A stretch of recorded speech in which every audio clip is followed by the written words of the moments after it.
Static in the optics, signal in the wire, friction on the threshold, catching digital fire. High frequency phantom phasing through the lane. Zeros and the ones are screaming in the brain. Welcome to the void, breaking the barrier. Welcome to the Sportcat Show. Reality's the carrier. Shift the frequency faster than the light. Sportcat Show, haunting the night. Glitch in the dimension, blurring all the lines. Spectral heavy breathing, ghostly circuit signs. Hyperspeed haunting, neon colored ghost. Welcome to the glitch, we're the ultimate host.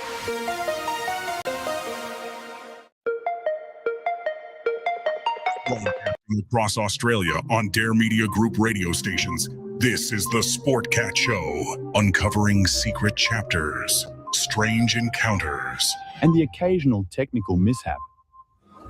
Hello, everybody, and welcome to the Sportcat Show. Let me put the right banter up here. Good Lord. Talking of technical difficulties. Welcome to the show, everyone. I am glad you're here. Thank you to WZQR and WRFN, and of course, our great friends down under the Australian Dare Talk Radio Power Station. I got a button here somewhere. I know I do. We got a great show lined up tonight. We have a return guest. And, well, I've got a new treat that we're going to have a new temporary, permanent, I don't know, co-host. Let's bring out Allison. Hello, Allison. How are you? Doing good. You're not stressed, are you? So. A little bit. Of course I would be. It's my first time on here with you. You're fine. You're fine. Tonight, though, we got a great lineup. We've got, well, it's 2 massive hours. Make sure if you're listening on WRFN to tune into the second. We've got Trisha. She's returning. She's going to tell us about writing about all kinds of fairies. And we've got some technical questions for her. And then in hour 2, we have an FDNY dispatcher. Let's bring Trisha out. Trisha, welcome back. How are you? I'm good. How are you, Glenn? I'm doing great. I'm glad you're with us tonight. We missed the last time we were scheduled. I think I got sick or something. And yeah. So I'm glad you come back. So well, thank you for having me. I love you. Allison May. I don't know. We'll see. So that's Glenn for you. Yeah. Oh, I got to send a special shout out to Chris, by the way, in Illinois. He's going to be watching this on tape delay. They had the tornadoes up there and they have been without power for several days. So send thoughts and prayers his way. He didn't have any damage. He's just in the dark. Hello, Ken. Welcome to the show. Glad you're here. So, yeah, Chris has had some bad weather up in Illinois. So, he's usually in my show. He was looking forward to Trisha tonight. So Trisha, catch us up on anything new since we last spoke. Oh, wow. So I don't know if last time I spoke with you, probably I was publishing the finale in my Realm Chronicles series, which is the Fae fantasy series. So to be a Fae is the finale, the 5th book in the finale. So that was very exciting. That came out last August, and I am working on the audiobook for that. It should be out this fall. The first 4 audiobooks for the first 4 books are already out. So can't wait for that final audiobook because I love audio. And yeah, so my fairies are they're flitting around out there in the world. Yeah, that's right. You were wrapping up the last one. So congratulations. I'm sure you got other projects. So, before I change the subject, your audiobooks, do you keep the same person each book or do you change it up any? I would love to keep the same audiobook narrator. Unfortunately, my narrator got sick. She did the first 3 books in the series, and we actually won an award for the second book to be a Fae Guardian through IBPA, Independent Book Publishing Association. So that was very exciting to be there with her at that award ceremony. She became ill and is not able to do it. So Tina Wollstonecraft, Jillian Yetter was my first narrator in the series, and Tina Wollstonecraft has taken over. She has a fabulous voice, very similar to Jillian's. So she did To Be a Fae Rogue, and we released that we released that earlier this year, I think, or maybe it was late last year. One of those, and so she's narrating the final book in the series too.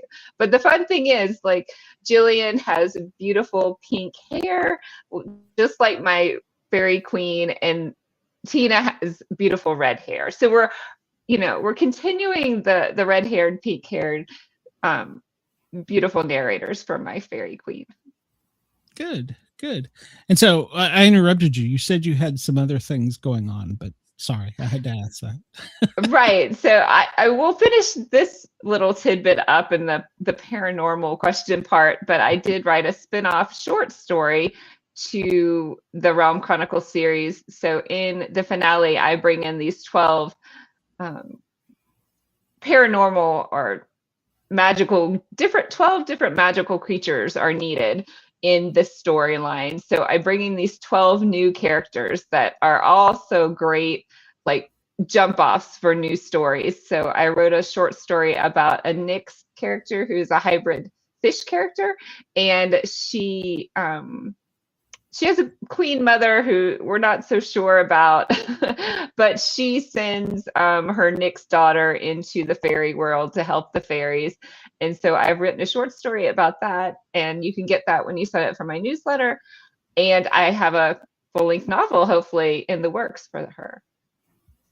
Good Lord, you're busy. My brain is just too full. Well, mine is pretty empty. But to be fair, you started this. Well, actually, you still have your full-time job where you were like the technical person. So your brain is on top of things. So Yeah. I hope to stay younger that way, maybe.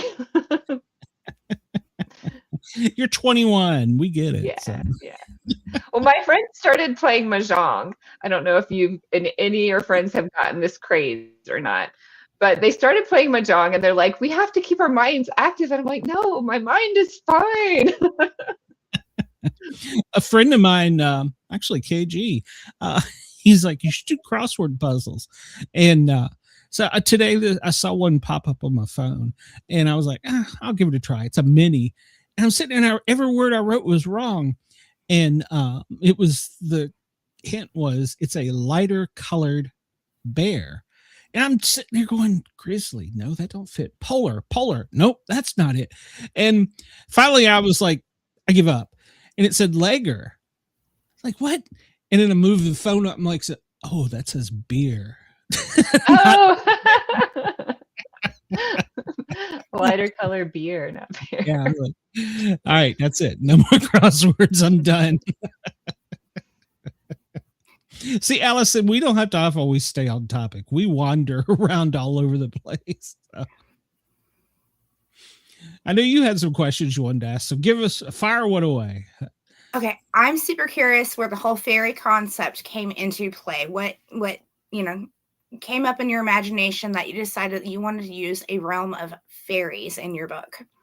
Yes, so I was going to write a story in an anthology, and in the advertisement for the anthology, there was this fairy, and she was hunched in a meadow, and she looked scared or anxious. And I'd never written about fairies, never really read about fairies except like Tinkerbell, right? Or I guess I'd read, Shakespeare's Midsummer Night's Dream, but that was like in high school. So I really didn't know that much about current fae fiction. And I was writing witches and vampires at the time, but I thought, I guess I was bored. I was kind of bored. I was like, sitting there thinking, where did this fairy come from? What is she scared of? What is she running from? What are her challenges? And I created like all these questions around this one picture. So I decided, and I was writing the finale to the Kingdom Journal series, which is the Trinity of Witches series, and they needed an army to help them fight the vampires. And then I thought, well, I could bring the fairies to help fight help the witches fight the vampires. And then, of course, she needed her own full novel, and then it turned into a 5-book series, 3 years later. But that's how she came to be. sorry. Whenever it comes to the storyline, like her brothers, passing away, and all of the different anxiety and the tragedy and that, does some of that come from real life experiences that you've put into your novels, or is it more so fictional that you've come up with as you go? It does a little bit. At different times in my life, my anxiety has, I guess, manifested itself in different ways. So I used to have panic attacks. I used to have a fluttery heartbeat, all these different things with anxiety. And as I've gotten older, my anxiety has gotten better. But also the anthology was an anthology specifically for fantasy characters with either mental challenges or personality challenges. So I gave her an anxiety disorder. And so then I had to think about, well, why would she have an anxiety disorder and what is she afraid of? So having her brothers lost in this battle and her being the only heir to the line gave her this pressure of, oh, wow, well, number one, something could happen to me too. Number two, now I have to be monarch. And there's never been a female monarch in our whole fairy realm. So she has all these struggles. And I thought, well, and also, like, if you are in that position of being in the limelight, like, how does that feel when you may not, measure up to other people's standards of what a princess or a queen should be, which would seem like it would even more compound your anxiety, right? So, yeah, it was fun to write that character and write her throughout the series and how she was overcoming and getting around these obstacles. Yeah, and she had to step up to the plate whenever she really wasn't ready, but due to the outside pressure, she definitely trumped that. Okay, no, that is, I really do like the way that you think, the way that you come up with the different concepts behind it. It sounds very realistic, because something like that would cause real life anxiety, and right. it's a great way to get that out. I feel like fantasy is a good way to, like, explore some of those topics that may be hard to talk about or challenging to think through for ourselves, but watching them play out in a fantasy world and seeing how, or imagining how those fantastical characters get around these things and, start to work through them can kind of help us work through things. And then through reading the book, you can also learn different tools to handling it from reading through the storyline, so that if somebody at home has anxiety, it's kind of like hidden messages in it so that people can use it as a tool to cope at home. So that to me is just beautiful. Thank you. Now, touching on that, you originally, your first works weren't fiction. It was more of a journal, correct? Yeah, they were a fictionalized account of my experience with anorexia. So my first series, the Being Me series, follows a girl through her struggles with anorexia and her recovery from that. So it was a fictionalized account, but very close to my experience. Did make you feel better getting that out? I think it did. I think it was very healing to look back, because I was looking back at it 20 years later, and you have such a different perspective when you're 20 years out and you're, have that much more, I guess, maturity, right? And a wider angle lens to see things. And I made a lot of discoveries about, maybe what led me down, that frustrating journey of, feeling like I needed to protect myself in that way. So yeah, it was very healing, and it was it felt good to write something inspiring too, because at the time I felt like my life was ending. It was going to be over. Nothing would ever be good again, right? I just messed up things royally. And, looking at it 20 years later, it was like, wow, it put me on a different path, a different trajectory, but that wasn't necessarily bad. And I came out with, like, all these tools of how to, live, how to be an adult, how to manage my, mental health and all of those things. So, yeah. Did you get feedback from people saying you helped me a lot? I have a lot. I love getting those emails from people that say, I went through, I mean, and even if it's not specifically an eating disorder, whether it's depression, anxiety, whatever, it was for, or it is for people, having people contact me and say, I really related to that. Thank you for sharing that story. And thank you for being vulnerable. At the time, it felt very scary to put it out there, but it seems very rewarding. Putting your vulnerabilities out there sometimes helps others. Not everybody's willing to put their stories out there and process them the way that you did. I find that really awesome that you were able to put it out, even in book form. Part of it's, fiction, but it's based off of your true story. How are you doing now so far, 20 years later? Oh, I'm doing great. Yeah, I have, well, my kids are all grown. So I have 3 kids, and my husband still is with me. So I'm lucky that way. Yeah, so, I just feel very grateful for all the people too that helped me along that path. And that's one thing I really try to show in my stories, and bring in characters that are put there to help, our heroines. And it's not a one man or one person or one fairy show, right? We have all these people that it takes a village. It takes a village, definitely.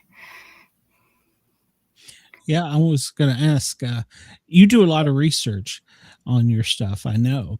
You mentioned Tinkerbell a moment ago, but you were like, that was the first fairy you knew about.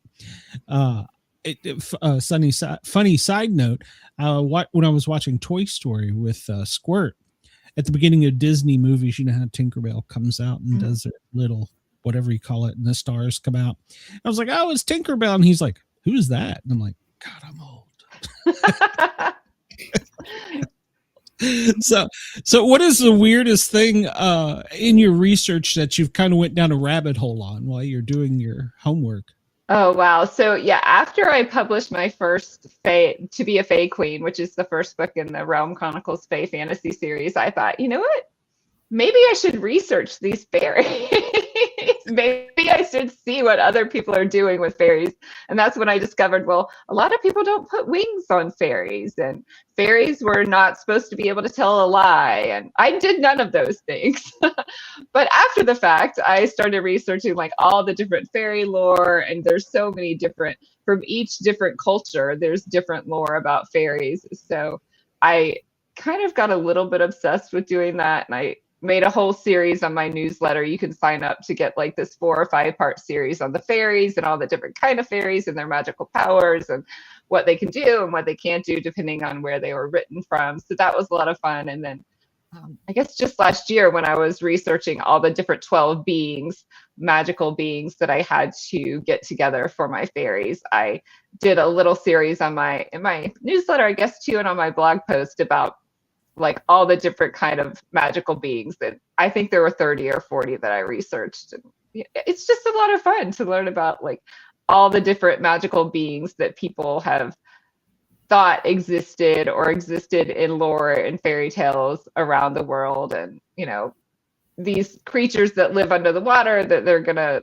steal you, they're going to drag you under the water and take you forever, and all these different weird things. So, yeah. You had the rebel fairies.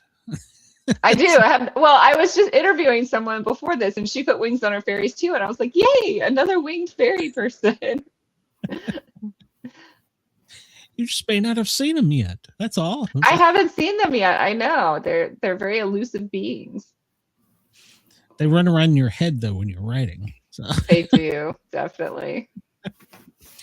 Did they help you towards a conclusion any, or did you kind of steer it along? I kind of knew where I wanted my series to end when I started.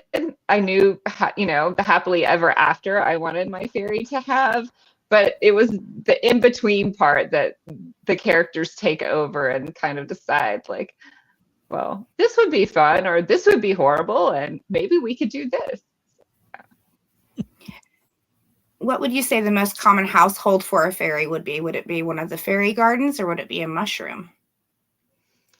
My fairies live underneath our bedrock, so physically under where the humans live. And they mostly have like either log homes or stone homes. So they have like medieval type technology. So they know that cell phones exist and know that computers exist, and they can see the humans using all this technology, but they choose not to have the technology. So they still like make fires to stay warm and pump their water from streams and things like that. So I like just like the idyllic setting and getting back to, it's just a simple life. It doesn't have to be all this complicated, society, I guess. Yep, exactly. Yep. Not everybody's got to live with all the technology that's out there. Who knows what's in your backyard? Today's kids probably don't. They're on the computer all the time. So Sadly, the computers are raising a lot of our children these days. Yeah, computers and TV. So I am going through it again with Squirt. So I'm learning new things every day about computers and stuff. He's like, I got this Fortnite. I can do this. That. I'm like, I can barely log on the computer. What the? You're 5. So. Don't ask me how to use a television set. I'm lost on them. Can't focus on that. So TVs are out the window for me. I'll use YouTube. It's the easiest thing to log on to for me. Well, that's it seems to be a trend. So somebody's getting attacked. Sorry, that's my dog. Well, is your husband okay? Do we have a safe? It's thundering and lightning and raining really hard, so I think that's it. You're in Colorado, right? Yes. Okay. Which we're actually getting rain for the first time in like 6 weeks. So Well, that's good. As long as it's not flooding rain, so that's good. She can get a kayak and American flag and go down the street. yes, that'll work. I was going to say, you're still a Georgia girl at heart, though, aren't you? As far as sports and stuff. Yeah, definitely. My Georgia Tech Yellow Jackets and my UGA Bulldogs, which they're rivals, but I still have to root for both of them. So I get you. Well, when I moved here from Knoxville, of course, the Volunteers. One of my friends said, "Well, you gotta be a dog fan." I'm like, "What? That's not gonna happen." I was like, "Wait a minute, you got Tech, go Tech." So I became a Tech fan. So, and ironically, most of the Tennessee Georgia games fall on the weekend right around my birthday, and my friends just love to drag me through the coals over it. So. Well, the South is definitely football heaven. So you should add some of that into your fairy lures. So maybe so. I mean, good competition going there. Yeah, you could write a sports series on it. So fairy sports, fairy hockey. That would be really popular. Oh, that would be actually really entertaining. That actually would. It moves pretty fast though, so they'd be good at it. So their little hummingbird wings start flapping. How would they high stick? I don't know that much about hockey, so I would have to do a lot more research. That's when you come in and you hit them with your elbow and put them up against the wall. So, well, hummingbirds are sweet, so they wouldn't want to high stick each other.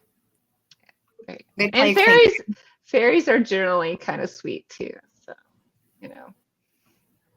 except for the rebel ones you first wrote about. So, right, yeah, we do have some bad guys in there. Well, now, you're also, you might not want to talk about this, but you also have a pen name where you write other stuff.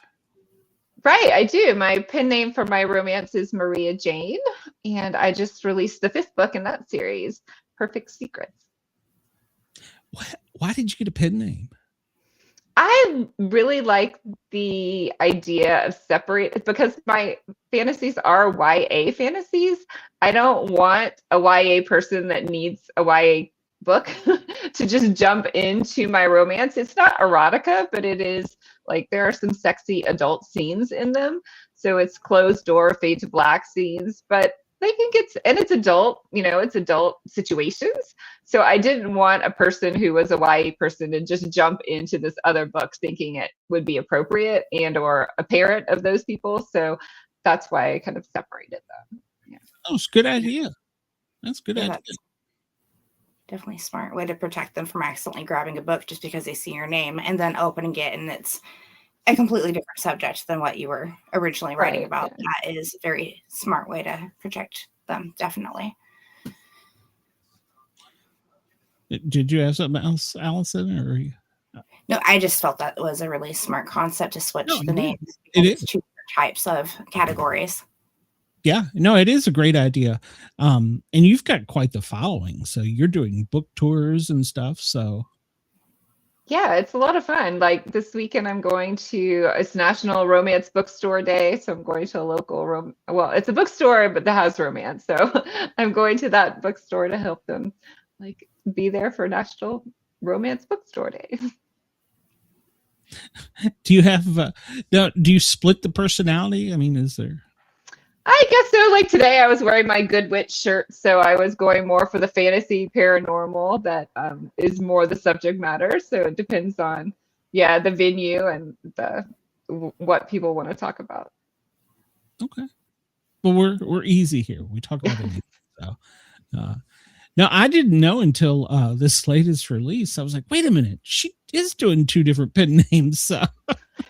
It can get confusing, but when I was writing my fantasy, I needed a break. I mean, it's YA fantasy, so it's not graphic or, anything, but fairies and witches and vampires, they really get in tough situations and it seems like they're constantly in peril. Somebody is about to die at any moment. So I get really mentally involved in that. And I get really worried about my characters. So I thought, what's going to be like something light that I can write about in between my fantasies that, the worst thing that can happen is the guy's going to break up with you. So nobody's going to die. So yeah, that was kind of just came out of like kind of just needing that mental break from my fairies. So, yeah. That makes sense. Is there another genre you've ever thought about? I have a dystopian sci-fi series, which is the Lovelock series. So that was fun to write about. That has 2 books in the series. A teen boy and a teen girl are caught up in I guess, how should I say that? There's a pandemic, so it was eerily predictive of the 2020 pandemic, but they are sent to a desert community to escape the pandemic, and the group there is trying to come up with a cure. But then they discover that the 2 teens discover this group may not be completely above board, and so they have to go rogue a little bit and go out on their own. So you have 2 teenagers with no car trying to get all the way across the country, and yeah, it's a lot of fun. In that book, what would you say the most, let me see, I'm not sure the word for it, but the most creative way that they were able to get across the country, what do you feel was one of their best methods of traveling that was creative? That was creative. Wow, they stole a vehicle in the first book. So they get from Nevada to Washington State by stealing a Humvee vehicle. And they almost get detected, so that was a little bit touch and go there. But in the second book, they have nothing. So I really had to do a lot of research. If you're running across the country, like literally running on trails, on old roads, how long would it take you to get all the way from California to Kentucky? And how many calories are you going to burn? How much food do you have to eat? Because there weren't grocery stores. They weren't able to steal things from other people. This basically no man's land. So they were having to hunt all their own food. So I don't know that I was being that creative. I was more like, okay, how do survivalists do this? Understandable. Like, how much food do you need between stops, and how much water do you need to bring, and where can you get more water when it runs out without carrying too much luggage? For sure. Okay.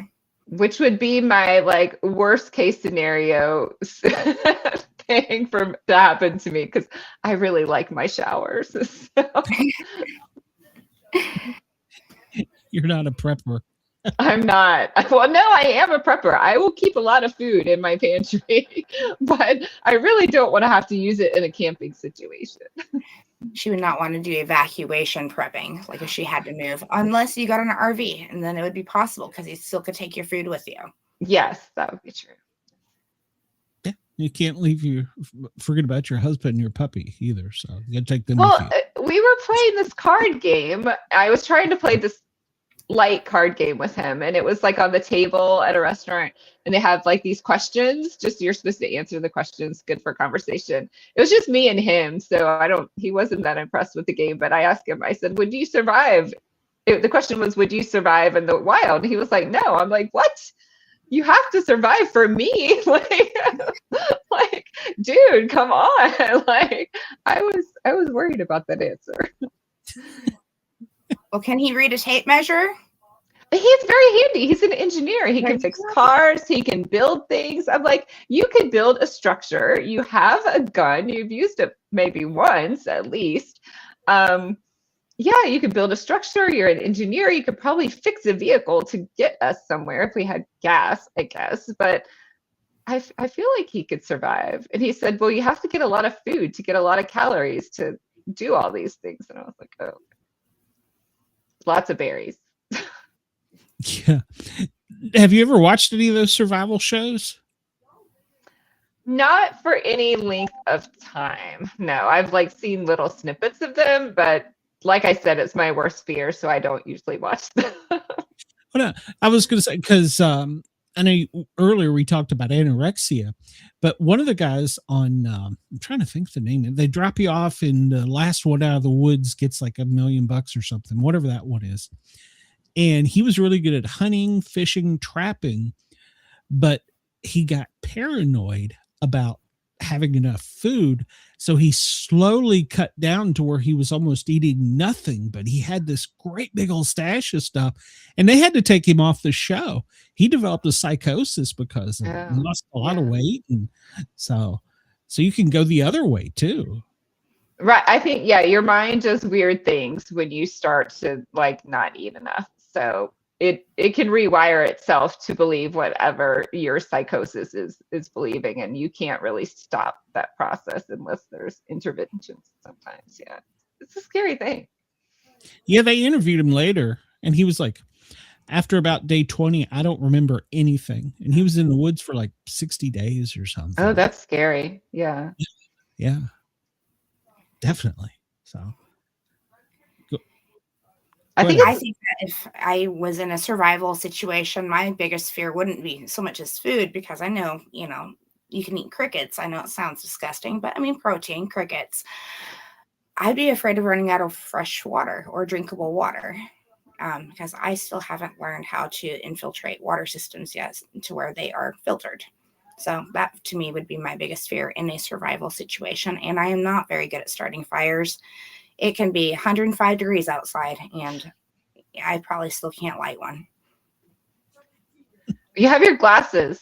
Maybe that would work. That's funny. Remember to take your glasses with you. Yes, for sure. For sure. Hey, as far as water, Life Straw, they're like $20.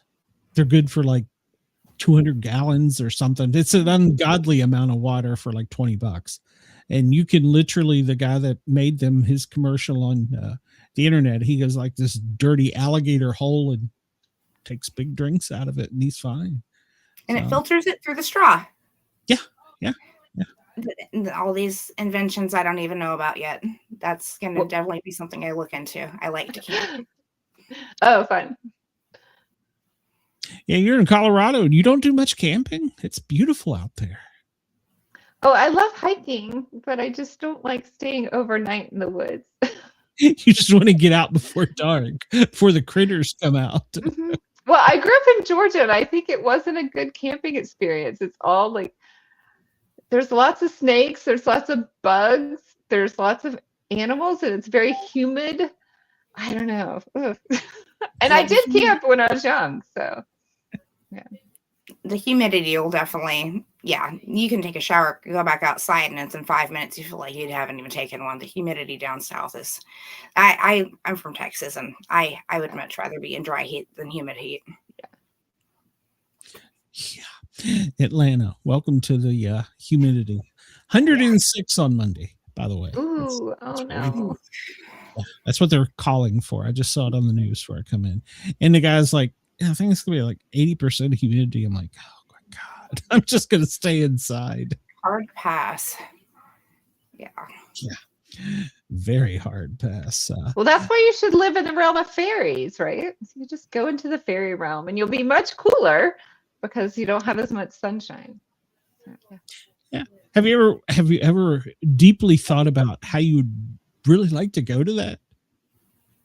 I have, yes, because I mean, I would worry about being cold. Like she said, I don't know how good I am at fire building. I was a Girl Scout, so I did learn that. But having to keep the fire all the way through the night would be a challenge too. Making sure that you keep adding stuff to it so it doesn't burn out. Yep. Nope, that's another good point. And having to make all your own clothes. I don't know if I could kill animal either. So I would want to appropriate someone to do that. Your husband. Yeah, maybe. I saw the way he did that. I could sew. That's one skill I have. There you go. As long as you send him out and say, I'm not opening the door until you come back with protein. Protein, yeah. And it better not be a berry. I'm tired of berries. Where's the watering hole? We got to go fishing. Oh, fishing. I could fish. There you go. Now, out there, you got grizzlies, don't you? Because we got, we got black bears here. Right. Yes. Always taking the bear corn. So, or the bear spray. Have you ever had any type of bear experience out hiking? I've seen one from afar while I was hiking, and we just kind of stopped and watched the mother bear and the baby bear go across the trail and let them keep going for a while before we approached where they had crossed. So yeah, it was neat to see them, but I wouldn't want to be any closer. It was about 100 feet. So. Oh yeah. Yeah, understandable. They can go pretty fast. Especially when they're taking care of cubs. Mama bear is even the black bears are very protective. So, yeah. Well, here the black bear population in Gatlinburg and Sevierville up in the East Tennessee mountains, they're just wandering down around the tourists now, and it's almost to the point where that's scary because there's going to be that one kid that's like, "Oh, mommy, you want to pet it?" and then he's going to be a bear taco. So. Yeah, I think the first time I went to Yellowstone National Park, just that day they had where a buffalo had like charged a little kid or something, and the little kid was in the hospital. And I was like, I'm not getting out of my car. You'll do the safari from right here. Roll it up, roll it down. Yeah, I'm with you. Well, that was it a moose? There was an old man that was in the park somewhere recently, and he was seen. It threw him up in the air 2 or 3 times, and I think that was a buffalo too. Yeah, I think. Was it? Okay, yeah. It was big. I remember that. So, dang, yeah, he was in Yellowstone, I think. So, yeah. Don't they have warning signs all through the park saying not to get too close for pictures and? People still, I understand if you have like a 2 or 3-year-old try to run off from you, that would make sense because kids are hard to catch. They jump out of the car and take off running. If you haven't, worked with them on that yet. But as for other people, I mean, it's tragic whenever it happens, but there's so many different signs you would think that are up that people would think about it a second time before getting too close. Yeah, I don't know. Yeah, it's hard. Well, the black bears are crafty. They now will open car doors in Gatlinburg if they think something's in there. Literally open the door and go in. Yeah, that happens in Boulder too. Like they go into people's houses and they go into people's cars, and yeah, it's the craziest thing. I mean, I guess talking about survival earlier, They figured out there's food in there. I can't break it down, so I can open it. So that's too big of a trash panda for Yeah, me. they're watching us very closely. So. Yeah, I don't want to be their food. In the fairy world, do you have all kinds of different animals, or are they pretty much the same as ours? They're the same as ours, and my Fae Queen lives under Australia. So that was a lot of fun to invest or learn about like their geology, their landforms, their flora and fauna, and the animals that live there. So I definitely have all those animals that we have here in the human realm, but have the same animals that live in the fairy realm, because it's supposed to be just a mirror of our human realm. So we have all those Australian animals that were fun to write about too. Are they smaller? I didn't make them smaller. I made them like basically, I kind of got dinged one time from someone who read my book, and she said, the map is just like the human map. And I was like, well, it's just it's the same bedrock. They're just living on the opposite side of our landforms. So, but anyway, that was okay. And I felt like I wasn't created enough in our world, but I wanted the fairies to be able to access our human world because they needed to come help the witches and the vampires. So yeah, it was happenstance. Was the fairies, was it a different culture with them? I know you were talking earlier about when you researched different lores. You mean like so my fairies I created just from like not knowing anything. And like in my books, the fairies are descendants from angels. The witches and the fairies are both descended from the angels, and the vampires are descended from the dark angels. So, and they were placed like in the fairy realm to protect the humans from the dark angels in hell, quote unquote, right? So that's why they're between hell and the human realm. And so they go to Earth, some are into the human realm sometimes to help out the humans and to protect the humans from whatever, paranormal or magical evil beings are messing up the human realm.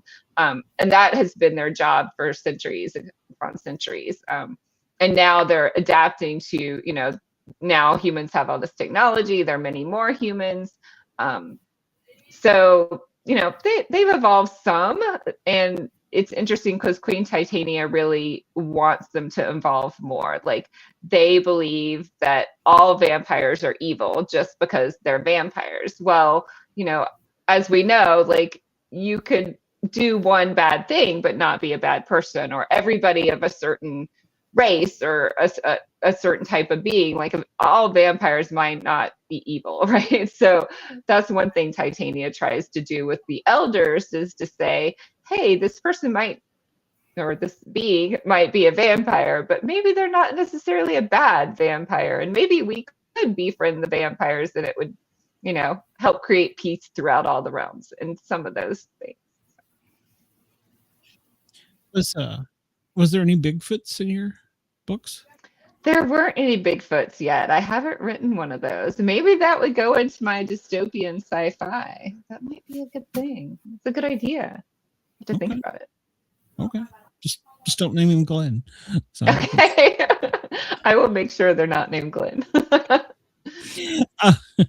Well, speaking of Bigfoot, before we go, I want to make sure you get a chance to tell everybody where they can find you and find your stuff. And then, of course, you're prepared. We have the paranormal question we want to hear from you. So. Right. So my website is trishacoplin.com. You can find all my books there. If you specifically want the romance, it's mariajaneromance.com. But if you go to trishacoplin.com, you can get to my romance as well. My paranormal experience. So I talked about writing my next short story about this hybrid fish shifter character. And I was thinking about the full-length novel and what her challenge might be, and thinking that she would be sent to the fairy realm to find a lost Nick city under the seas of the fairy realm.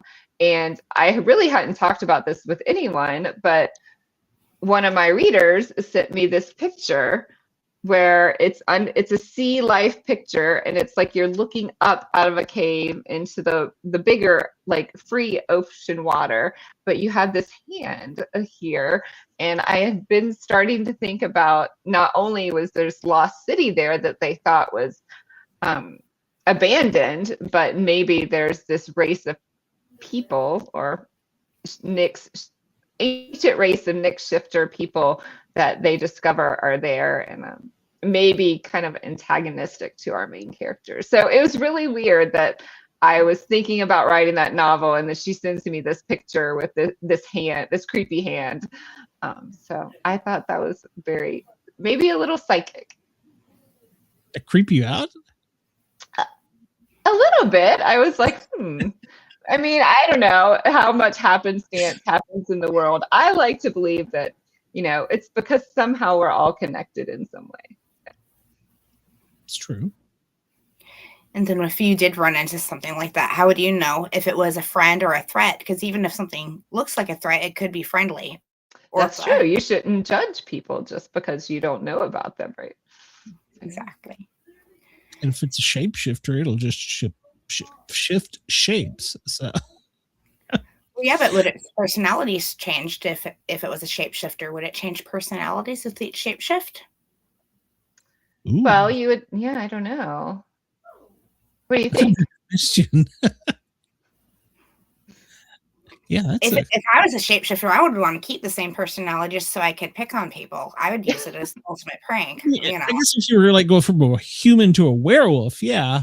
But if you were going from like a vampire to a werewolf, I mean, you'd still be Fred, I guess. I mean, I don't know. I've never thought about that.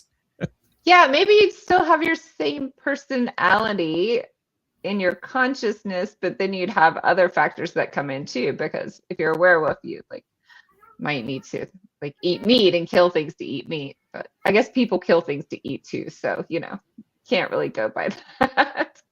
Well, what if you're a vegetarian and you're a vampire? Yeah, I don't know how that would work. Yeah. Can we 3D print blood yet? Synthetic blood. Yeah, we'll come up with that. That's been in very many. There is synthetic blood, so that'll work. Okay, there you go. See, you solved the riddle. I was thinking about that earlier. I was like, what if a vampire was a vegetarian? How would that work?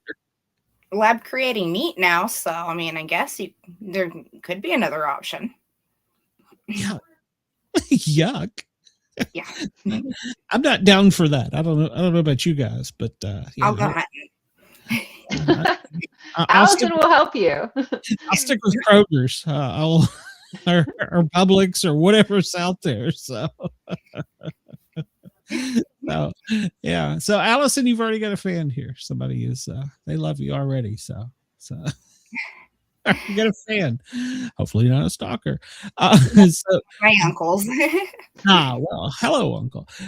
So Trisha, you're already working on the one that's being published. I guess it's in editing. Is that where it's at right now, or which one? The most recent one you got.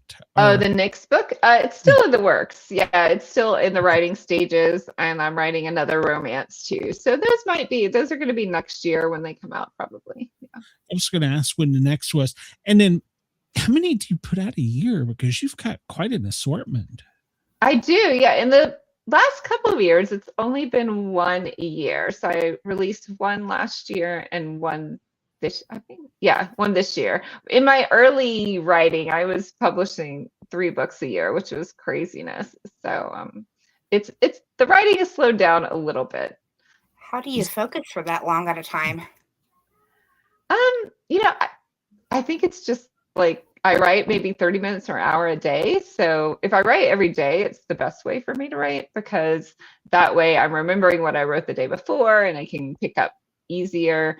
And then in between, I'm thinking of my characters and what's going to happen next, or if I wrote the right thing for the character, what I wrote the day before. So that's kind of my happy place for writing. But, life. Have you ever had, I guess they call it writer's block, where you just like at the keyboard and you're like, it's just not coming? I tend to like just go out and do other things. Like I'll go take a walk or, and that seems to clear my head. And I have fun thinking about, because if I'm getting bored writing, that means my readers are going to, and that's really the only time when I kind of get writer's block, when I'm getting bored and I'm like, oh, I don't really like this. And if I don't like it, then the reader's not going to like it. So I need to go away and figure out something fun to write, whether it's fun, a hard situation to put them in that they have to get out of, or fun, like what's a fun situation that somebody wants to read about that is going to put the characters where they need to be next. So, I'd never thought about that, but I guess you're right. If you're bored or just having problems with it, the readers would too. Right. So so I'm working on it. Well, I'm kind of too. And one of the problems I'm running into is I'm thinking of some of these great scenes and things, but they're further down. Do you puzzle it together, or do you straight from the front to the end? Yeah. So what I will do is sometimes I plot things out like on a big poster. I'm more like a hands-on graphic person. So I will plot things out and write little scenes on sticky notes. So then I can put them on my poster and I can move them around in different places. But you could do it in a computer document too, right? Like a Word or a Google document. Just write different scenes down so you don't forget them. And then you can rearrange them and put them in, where you want. But that seems to work for me. Like in the beginning, I know like basically where the plot's going to go, the beginning, the end, maybe I know like what the climax scene is going to be. And then I like to, do the highs and lows that work out in between those. Because if I tried doing an outline and I got bored with that, like I didn't like writing what I already knew was going to happen. So, yeah. Go ahead, Allison. Then what are some of your outside influences that come into your writing, whether it be people watching or even music like that can help you unclog writer's block or help you come up with new, fresh ideas for your writing?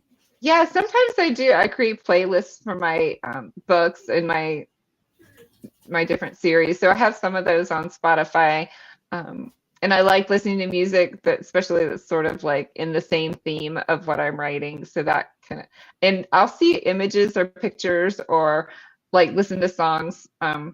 Like from the Kingdom Journal series, there's this, and I don't know who sings it, but the lyrics are "All my friends are heathens." And so that was sort of like my theme song for that book, because the main character is half witch, half vampire. And her mom really shelters her. Like she doesn't really know like what the real vampire counterculture is, because she lives this kind of vampire vegetarian diet. And that's what her mother kind of forces upon her.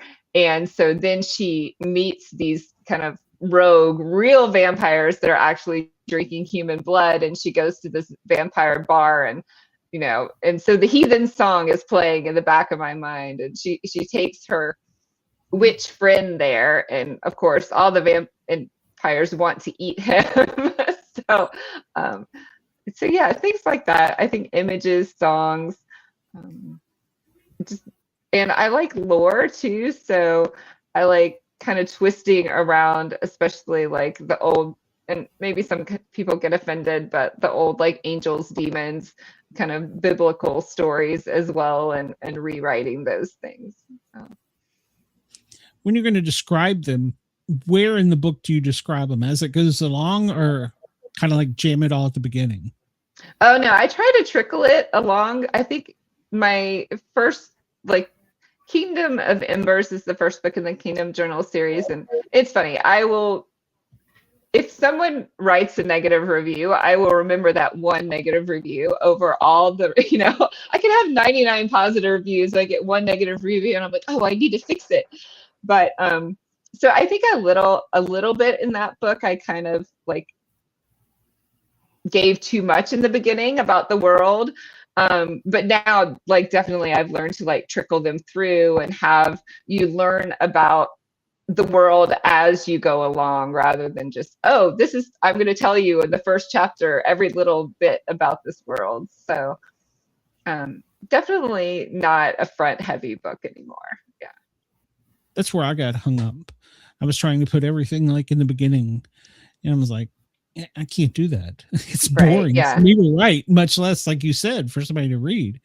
I think it's, if you come up with like ways to show it instead of telling, like through like scenes in the stories or challenges that the characters have, then the reader kind of learns as they're going, and whether that's first person or third person or so I think that's a fun way to scatter in like rules and what it looks like and things like that. So do you go back to your first stuff and go, this is so much different than now, or is it?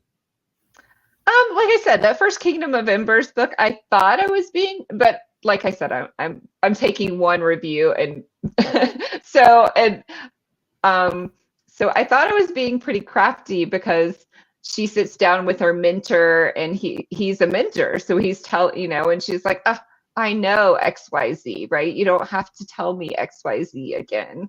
And it was only 2 or 3 pages, so I'm being too hard on myself about that. But so yeah, I think I'm always trying to improve my craft and improve different elements. And I learned things from either courses or from other authors about how to shape and format books in different ways to like integrate plot elements and time and jumping around and things like that. So I love learning new things and being able to do a story a little bit differently, but make it good, right? Like I had an idea for like going back and forth in time, but I read a book where you jump back and forth in time, and I just got tired of it. Like I was like, you've gone back and forth too many times. I can't do it anymore. So then I was talking to another author, and they were like, oh, but the secret is always make something good happen at the end of every segment of time. So the person is like looking forward to like jumping back and learning what happened before, or jumping forward, right? So they were giving me all these pointers. So okay. Would you say that some of them are more in the form of like guidebooks at the beginning, or would you say that they're more like learning hands-on, but as you read? Oh, it's definitely learning hands-on as you read. Yeah, I like, and especially like in my last book, my romance book, Perfect Secrets, even though it's a first-person narrator, the character doesn't tell you everything, right? So even if a character's talking first person to you, they may still keep a lot of secrets. So that's fun to do, I think. All right. Trisha, I want you to come back. We like you here. Thank you. So, I like being here. It's a lot of fun. Yeah, it is. And as I'm sure you do with your show, you learn something from every guest. And I'm, like I said, I'm still doing the Fred Flintstone on the keyboard, but you do learn stuff, and I love when you have stuff to share. So thank you. So, and if Allison, what is your favorite genre, or do you read everything? I actually lately it's been catching up on everything that happened during COVID, learning, seeing all the different perspectives on what happened throughout, 2020 to 2023. Just, trying to understand all of the different things that happened and make sense of it all, because it's almost like you wake up and it's a whole new world out there, and you kind of wonder sometimes if it really happened or if it's a figment of your imagination. It went by so fast. Yeah, it does seem like that now. Like we were in it and it didn't seem like that, but now it kind of does, right? So, yeah, cool. See, Trisha knows mine's comic books, so so she knows me. So, Trisha, thank you for coming on and sharing. I'll shoot you an email when we get done, and make sure you get all the correct information and stuff. But in case you're just joining us, Trisha's information will be in the show notes at the end of the show.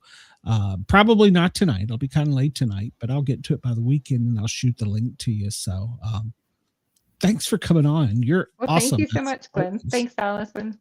Thank you, Trisha. Have a great day. Thanks, you too. Talk to you soon, Trisha. Bye-bye. See, she didn't bite you. It wasn't that hard. Oh, I didn't think she'd bite. She looked too nice for that. Yeah, it's me you got to worry about. So everybody hang on. As always, we have two guests, and we're going to switch it up a little bit, and we're going to get into some gritty New York stuff. So hang tight. Let me push a button here. Broadcasting across Australia on Dare Media Group radio stations, this is the Sportcat Show, uncovering secret chapters, strange encounters, and the occasional technical mishap. Hello, everybody, and welcome back to hour number 2. If you're just joining us, please remember to come over to the Sportcat Show, hit that like, subscribe button, and if you missed Trisha, go back and listen to the first hour. We had a great hour with her. So our second hour, our second guest, I swapped things up a little bit. Everybody knows my background's in public safety, and I wanted to add a guest that had some experience about some things, as well as historical, and tells a story about other first responders that most people don't think about. So let's bring out Francis. And hello, Francis. Frank. Okay. Sure. I wanted to make sure before I said it. So welcome, sir. That's fine. How are you all? Doing good. So It's been a good day. tell us. Oh, yeah. Frank, by the way, this is Allison's first night. So don't be too hard on her. She's No, that's not my style. she's fragile. We don't want to break. Life, Oh, I'm not that fragile. life is hard enough. I'm on a screen with 2 hose draggers, you know. There we go. She's already started on this. So, Frank, tell us a little bit about yourself and how you got into all this, and then we'll dive in from there. Back in 1973, I was sworn in as a what they called a provisional fire alarm dispatcher in the FDNY. Provisional meaning I did not take a civil service test, and the next time they had a test, I had to pass it if I wanted to keep my job. And I had very little idea of what I was getting into, and there was really no training because it wasn't like they took a class out of an academy or anything. And it took me a few months to kind of understand what was swirling around me. We sat in a big room. All the alarm boxes were telegraphed in on both sides of the room. They tapped in numerical codes of their location. We had phones ringing all the time, companies calling back in service, telephone alarms from the 911 system, from dialing operator, and from dialing directly to the fire department. It really amazed me that there were 7 or 8 people sitting around me all night and all day, completing entire sentences, hardly using a word. It was almost all numbers. And it was like a foreign language. And I had to learn 10 codes, unit codes. I had a pretty good knowledge of the streets of Brooklyn because I grew up in Brooklyn. I played basketball through Brooklyn. I became a basketball official and officiated throughout Brooklyn. So the streets didn't put me off that much, but what companies were in what neighborhoods were kind of new to me. Within about a year or two, we started to get into computer-assisted dispatch. When I first got there, we were sending out alarms by ringing bells in the firehouse. Now, not all alarms, but multiple alarms. We rang the bell code for that location for that alarm. We went from that to computer-assisted dispatch in the time that I was there, which is kind of a really good illustration of the compression of technological change. But we started going to computer-assisted dispatch, and we started computer-assisted dispatch in Brooklyn, and they wanted us to teach people from the other boroughs who would come in and, I suppose, sit next to us or something. And I said, look, I have enough work to do without teaching somebody. Not that I don't like them, but hire a teacher, have somebody come in and do this, or have somebody come in on overtime and that's all they do. But basically, teaching is out of title work, and I was a unionized. It was a unionized operation, and I had passed my civil service test by then. So I filed a grievance, won the grievance, became the Brooklyn Borough representative for the union, participated in the decertification of the union out of the larger union that represented them. We became our own union.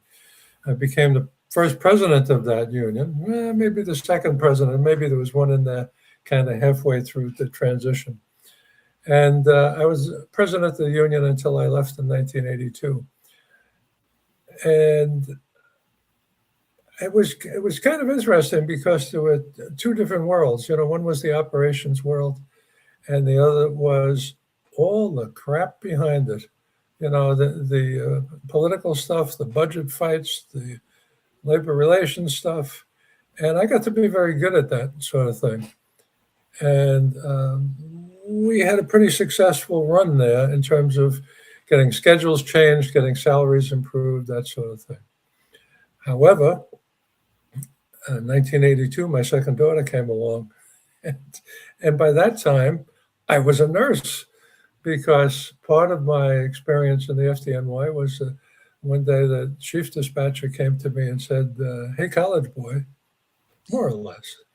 He said, you've already graduated from college, so I know you can do this. Would you like to be a nurse?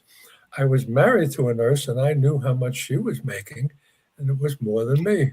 So I said, what does it cost? What's the tuition? They said, no, this is all scholarship.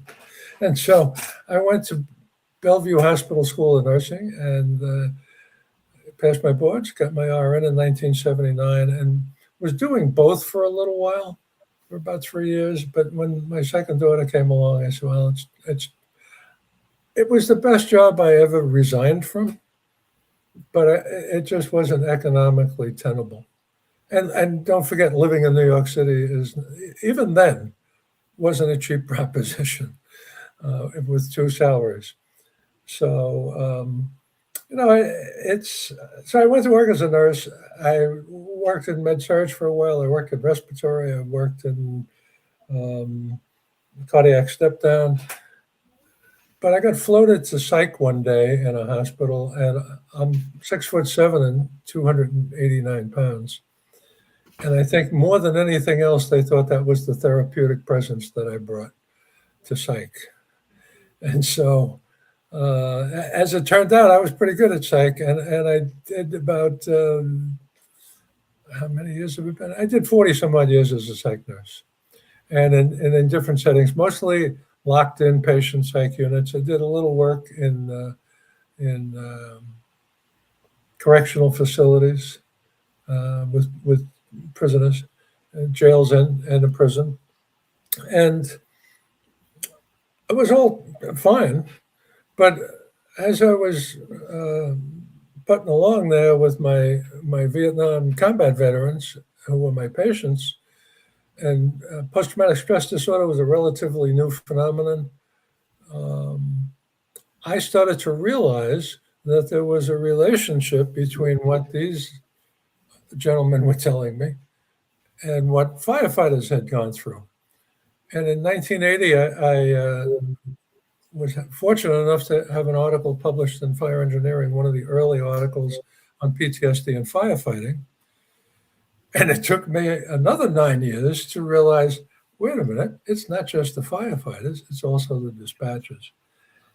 And I started to focus more. Everybody gets the sort of sexy, not to diminish it, but it's very newsworthy when there's a critical incident, and everybody understands that this can be horrible. And sometimes the tapes are pretty bad, and there's, secondary PTSD or whatever you want to call it. There's lots of names for it, but it's real, and it wears people out. And there wasn't much support at all. Now I will say that's one of the big changes. is this emotional support, mental health support for folks in this business.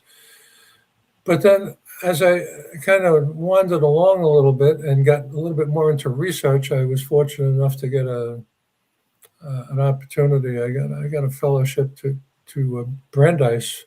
I got a doctorate in social policy and management, and I really got into research. I like research, and I'm starting to find out there are all these other things that are going on with dispatchers, all kinds of chronic stuff. So there's, I don't know what kind of shift you worked, Glenn, but I had the schedule from hell. All right, before you got to overtime, I did 2 8-4s, but one of them was a 12-hour day to make up for the however many hours we needed in a pay period.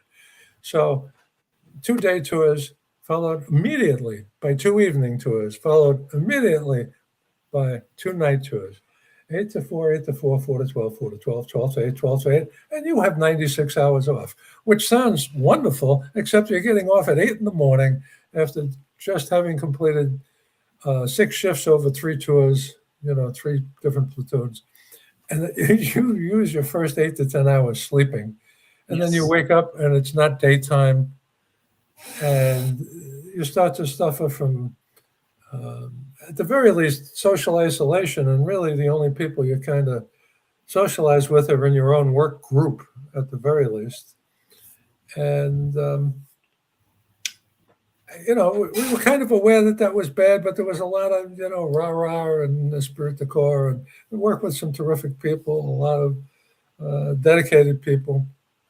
But I had no idea how bad it was. And I only did that for 5 years, because when I became president of the union, I got, there's a release time policy in New York City. And I was full-time, whatever time I wanted to work to do my job as a union president. And I was talking to a fellow who I was on the job with years ago. He's a couple of years older than I am. And he said, you and I are the only 2 guys left from the working group that we were in. And I said, well, what do you mean? Everybody, I went to nursing. He said, no, we're alive. Everybody else is dead. And I said, what the hell are you talking about? Well, that may or may not be true, but he was able to point out a lot of folks that we worked with who were deceased. And so I started getting into some of the chronic stresses. And the more I got into it, the more I found. And so circadian disruption is strongly associated with the development of type 2 diabetes, all right, and cardiac disease. And it all has to do with your cellular clock system. It's also got a secondary effect on your family. Then there's all these other things like anticipatory anxiety. All right. So we used to sit in front of a console that had, I don't know, maybe a dozen buttons on it. And so you press a button and it's, fire department, where's the fire? And somebody says, oh, there's a car fire on 4th Avenue and 34th Street. Yeah, we got that. Thank you very much. We're on the way. Fire department, 4th Avenue and 34th Street. Do you know about the car fire? Yes, absolutely. And while I'm sitting there, you want to be nice to people. But if you have a car fire and on the 4 corners of the car fire, there's 4 high rises, you could get 100 phone calls. And in the back of my mind and in everybody else's mind is, okay, car fire, car fire, car fire, car fire, car fire, cardiac, right? I got to get rid of all these people first with their piddly little car fire that we're sending somebody to, because if I don't get to the cardiac, the occupied building fire, the fire in a dynamite factory, the lady having a baby, whatever the hell is more important than a car fire that somebody's going to, if I don't get to it soon, it's just worse. And so, the whole thing is speed and accuracy, and those usually have an inverse relationship, but you had to do both. And so there's this whole thing called anticipatory anxiety. And I didn't realize it at the time. This kind of, I always tell people the forest and trees experience. I had to go to work. You go into work, you put your head down, and you do what you got to do. You're either on the radio, on the voice alarm, or answering phones, or maybe paperwork. But that's the fiasco. And you are civilians, and you are telling uniformed people where to go, including chiefs. And that rubs some people the wrong way. And it's all subject to lousy pay, terrible schedule, terrible dietary habits that are associated with night work. I have a whole list. I have about a dozen well-documented chronic stressors for 911 dispatchers, which are only starting to be recognized as perhaps more significant on an individual level as far as their health goes. So I'm beating that drum pretty regularly. So I started writing novels because my youngest daughter, once COVID hit, thought it would be a good way to keep me off the street. Then she gave me, for a Christmas gift, she gave me a gift to Masterclass, these online classes. I took as many writing courses as I could take. I had already written 3 or 4 dozen magazine articles. I had already written a doctoral dissertation, but I hadn't written fiction. I had maybe 1 or 2 stories here or there. And so I took every course I could get my hands on, took some of them more than once, and just started writing. And what I found was I could put my head in the 1970s in Brooklyn and kind of let the story go. A lot of times the characters surprise me. They're my characters, for God's sake. And I've created them, and I'll have them in a dialogue, and they start to talk to one another, and I'm like the stenographer. I'm just keeping track of things. So I have a general idea when I start. I usually start with an outline on an Excel spreadsheet. And I like that because I can move things around, because that always happens. So I started my last book with about 6 chapters outlined. And I think I had 40 chapters by the end, because stuff just kept happening in the story, and it had to have its own space. I know that sounds kind of weird, and it surprises me every time it happens, but it does happen. And then I also, in addition to the novel, started writing short stories. And these are kind of the fun things, because writing about the 911 system, I necessarily have to be a bearer of bad news. I have my upcoming book on the 911 system, sometime in 2027, is called the 911 System Teetering on the Edge. And it's a little scary because it takes stuff from all these different places and kind of pulls it together and says, hey, you have to do something different. The way that this is happening now is being held together by spit and Scotch tape, and the number of vacancies in the public safety answering points is kind of stunning. Some of them have 25% vacancies. The time to answer, the time in queue, the time to pick up getting longer. A fire will double in size as long as there's oxygen and fuel available for it. If you don't get to a cardiac very quickly, the street outcomes are typically not that good. If you don't get police to the scene of the crime, you may not get good witness descriptions, or you may not be able to interfere with a crime in progress. So having empty seats in a PSAP is concerning. What do they do to fill empty seats? Hey, you know what, Glenn? You don't look that tired. I know you were thinking about going home at midnight, but have I got a surprise for you? Wouldn't you like to work some overtime? And here's the thing.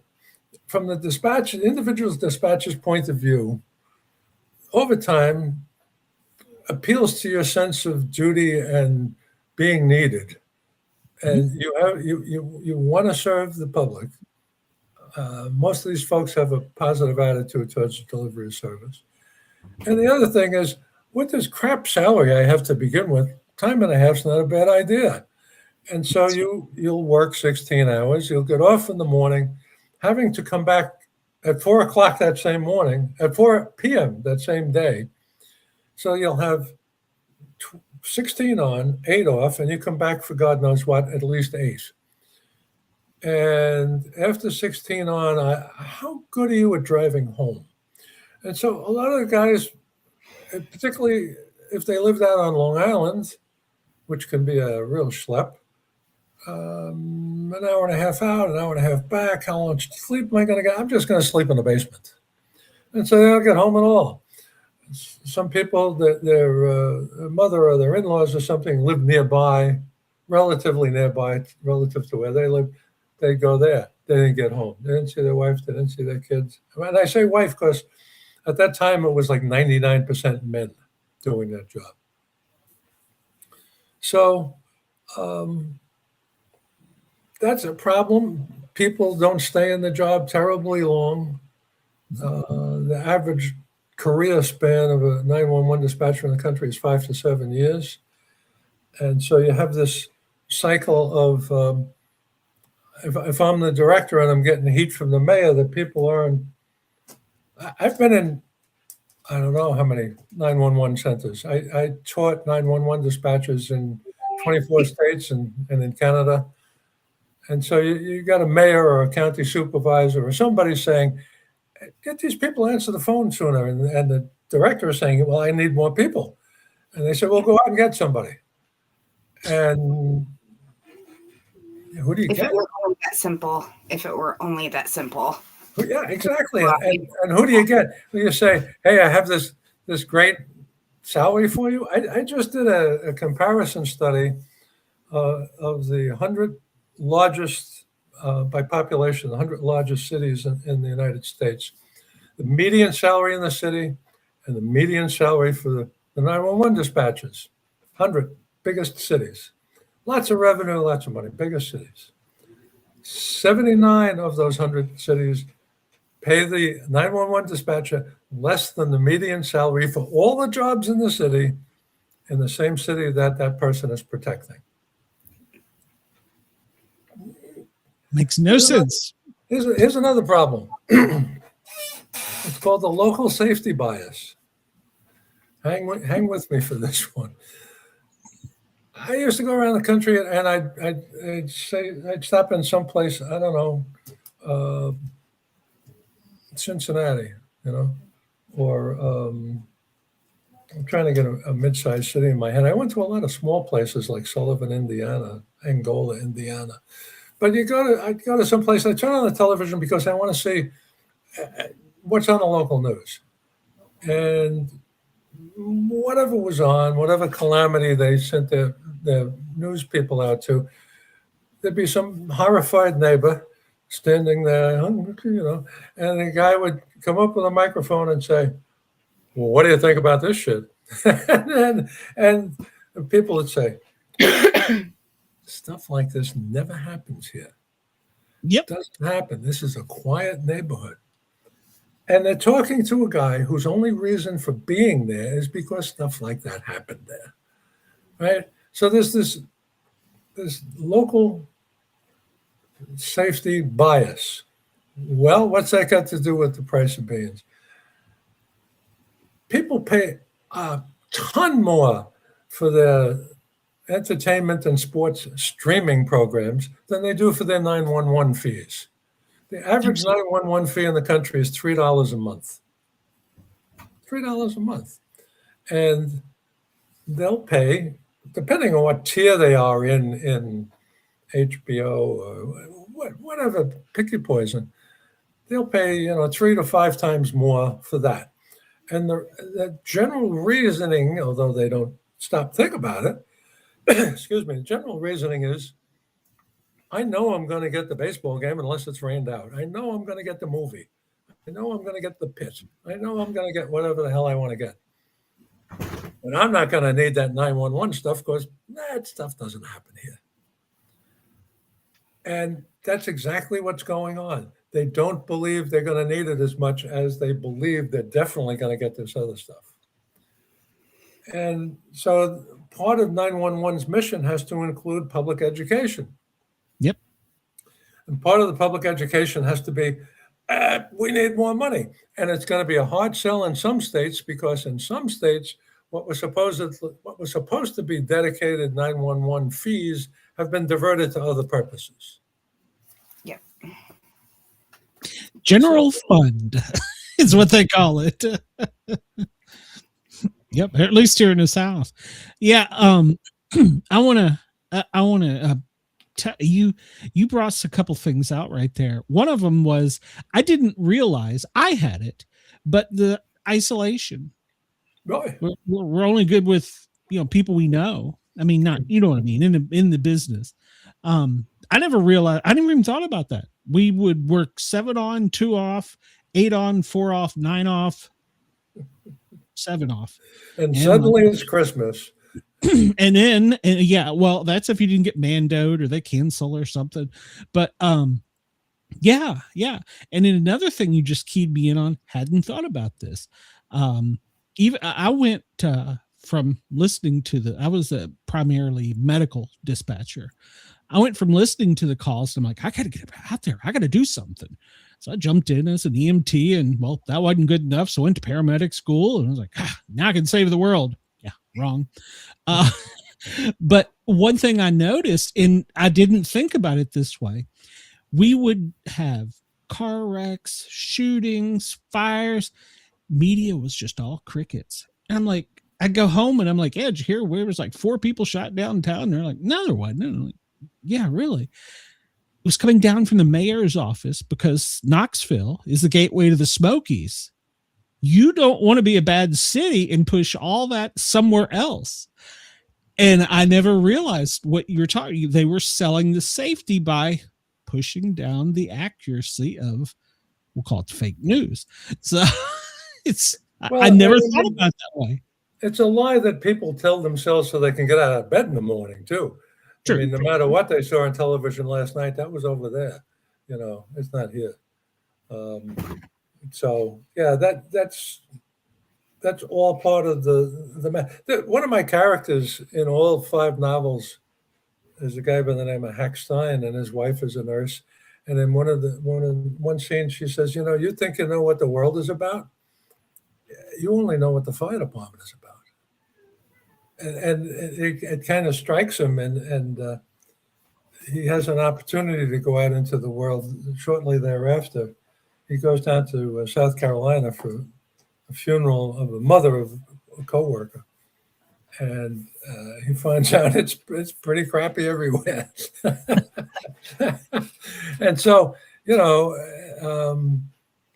for a lot of people, and it may be institutionally, it's a good thing for the fire department that's where their world is. And until they get out, maybe that's the best way to do it. Yeah. But other people aren't suited for that. Yeah. And they tend to take themselves out. Or I was in a group that when we were working nights, it kind of slowed down around 3 a.m. And if we had the opportunity to study on a weeknight, there was a guy in law school. There was a guy who wanted to be a meteorologist. There were 2 or 3 nursing students. I mean, everybody had an aspiration to get the hell out of there and make more money. One guy even went to the state corrections department. And so we said, you're going to be locked up all day. It's better. It's better than this. And so, God bless the people who are doing it, but it's going to get more difficult. And one of the reasons it's going to get more difficult, besides this whole tradition-bound thing of who gets promoted and why do they learn what they learned, is demographics. The population replacement rate is 2.1, and right now we're at 1.6. So there's going to be a tighter labor market. Everybody's going to be competing for the folks that you think would be age appropriate for a 911 dispatcher job, and you don't have the money to compete against these people right now, well, you damn well better get the money if you want to fill the seats. And by the way, the rest of us are getting older, and we use EMS a lot. Yes. Right? So there's going to be a huge increase in service demand and not much of a service supply. No. And They're turning to AI. Say again? They're turning to AI. A lot of them are now. Well, AI is a tool, but it's not the answer. I'll tell you a story. We went from supposedly to reduce wear and tear on firefighters and fire engines. We went to something called emergency response boxes, ERS boxes, where somebody doesn't pull the handle, they lift up this thing, they press a button, press a blue button to talk to the cops, press a red button to talk to the fire department. And so we'd be talking to people, the little location would pop up, and we'd like talking to them on the phone, except they were on the street. And so this box comes up. The guy is very busy, the dispatcher. He says, "What do you got, fire department?" He says, "Oh, there's a fire in the church down." And okay, we're sending them out. And of course, somebody's writing the ticket out. And it's a church fire. So what are they putting? Holy smokes, right?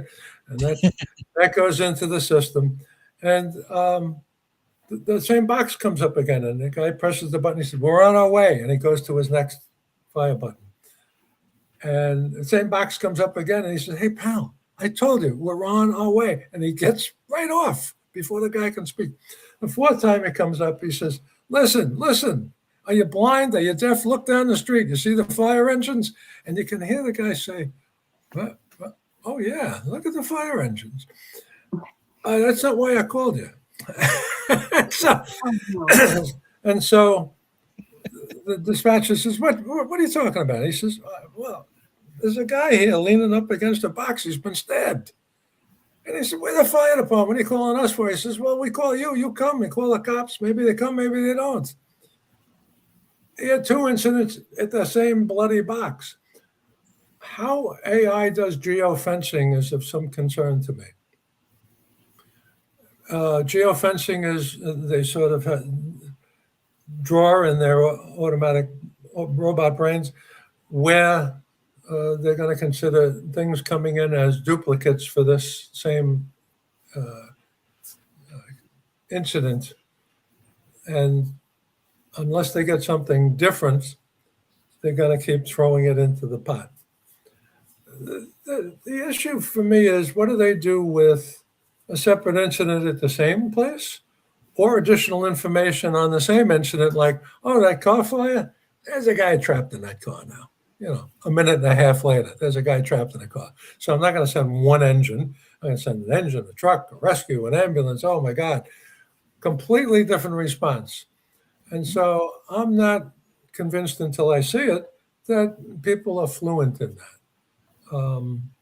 And I've had that experience myself, pulling a box and nobody's coming, and I had to jump up into a rig and say, we were able to send a message that nobody else would hear except the dispatcher, and say, "Look, this is me. I'm sitting out here. I'm pulling this box."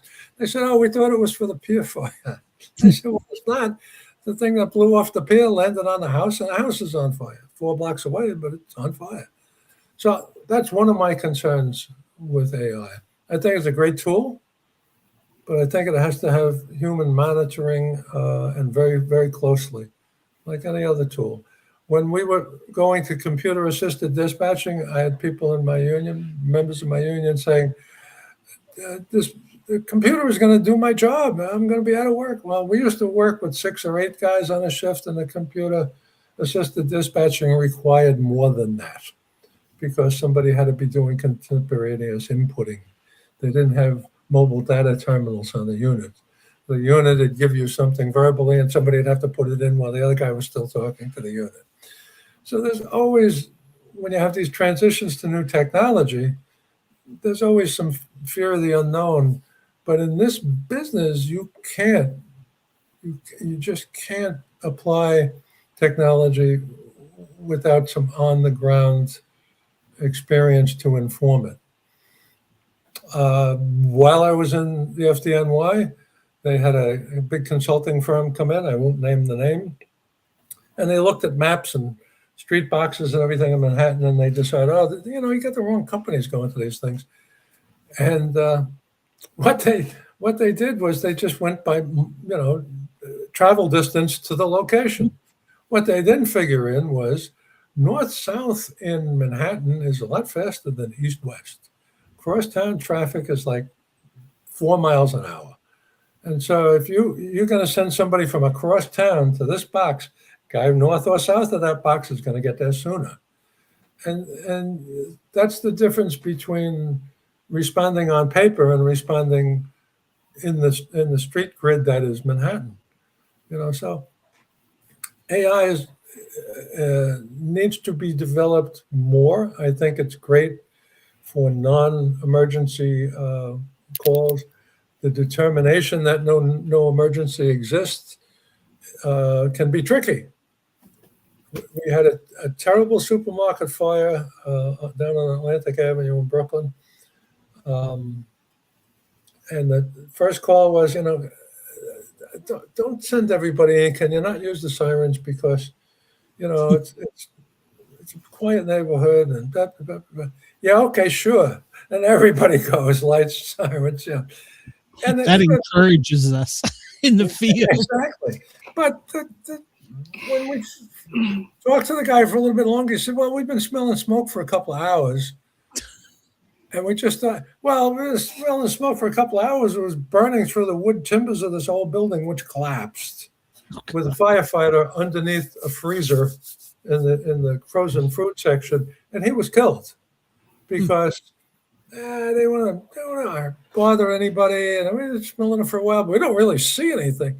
So if AI gets somebody saying, well, it's not really much, are they going to be savvy enough to say, oh, sure, I believe you, and send, a whole bunch of people? Or are they going to do what might be the bias in their programming, which is to earn the money that the city thinks that's going to be earned from this system? And that can get ironed out over time, but it's going to take a little while. And operating against that is your most seasoned dispatchers are leaving within 5 to 7 years. Correct. And so who's going to teach the machine? Who's going to monitor the machine? It's a problem. It's a problem. And so it's just one problem, but you can't say AI is going to fix it because that's not going to happen. And consolidation is another solution that people bring up. And in some places it works, but there's a limit. There's a geographic limit to consolidation. And I know that there's companies out there that can transfer the 911 calls from, I don't know, Nebraska to Ohio if Nebraska's busier for some reason, right? Nebraska gets wicked ice storms and all kinds of stuff and derechos. And so maybe Ohio's having a slow day. Let's send the calls to Ohio. They'll have a map in front of them. They can see it's not the same. It's not the same as being familiar with your response area. It's just not. Agreed. And so it can plug the hole for a little while, but it's not the same quality. And so, how all of these solutions come to money.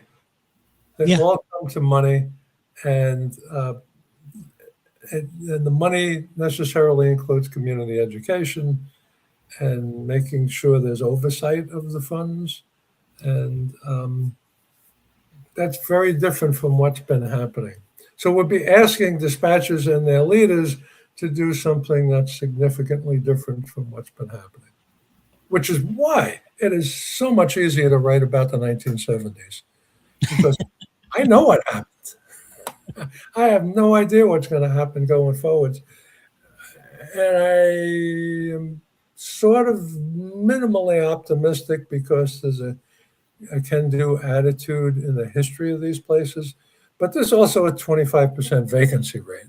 So some people couldn't do. Doesn't make them bad people by any stretch of the imagination. I left. I left. I love the job. I love the people in the job.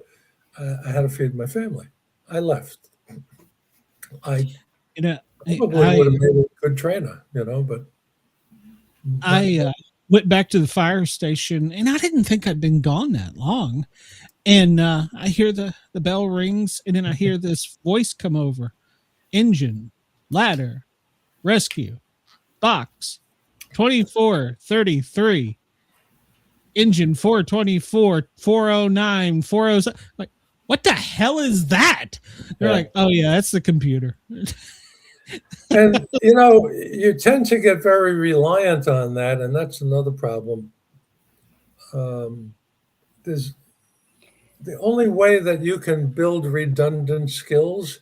Well, there's two ways. You can run a parallel operation manually, but you have to pay another set of people to do that at the same time, right?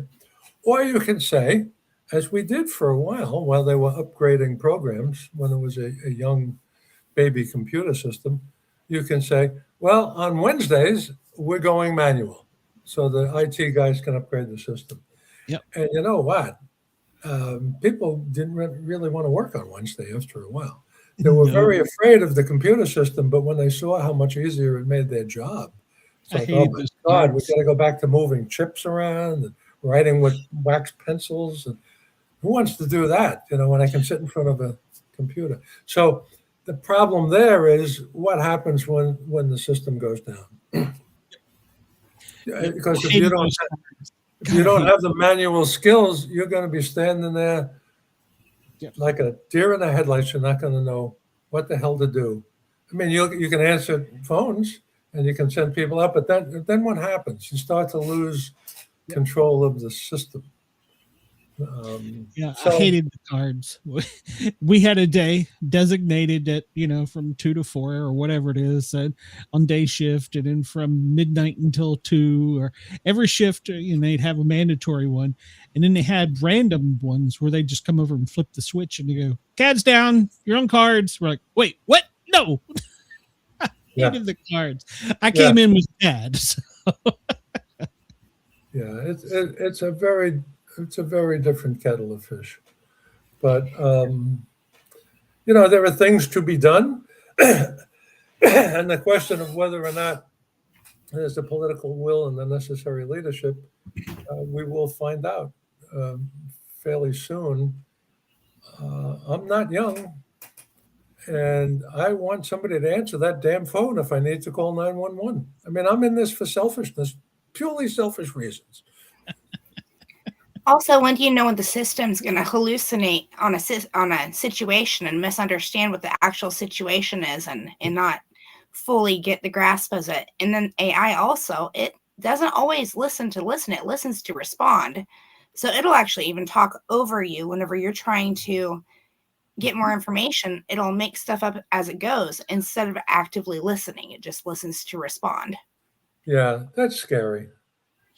I heard police chief here in Atlanta, they're going to AI 911 supplemental. And a reporter asked him, so, well, if it comes in, it's a really bad call. He goes, well, the computer knows to listen for screaming and elevated voice and all this. And I'm going, no, it doesn't. Everybody's screaming. Have you ever answered a damn 911 call? Everybody is screaming. Yeah, I mean, it's going to be interesting, but when it's pitched as the be-all and end-all, which I understand marketing people have to do because there's competition in the field, when it's pitched as the be-all and end-all, it kind of runs counter to the idea of redundancy, and so redundancy saves lives. That's. You need to have a plan B and a plan C, and you need to have significant imagination. Mm-hmm. If you're going to, and how many, I'll say police departments, because that's where most 911 systems live, but I'm starting to think they should live in their own department.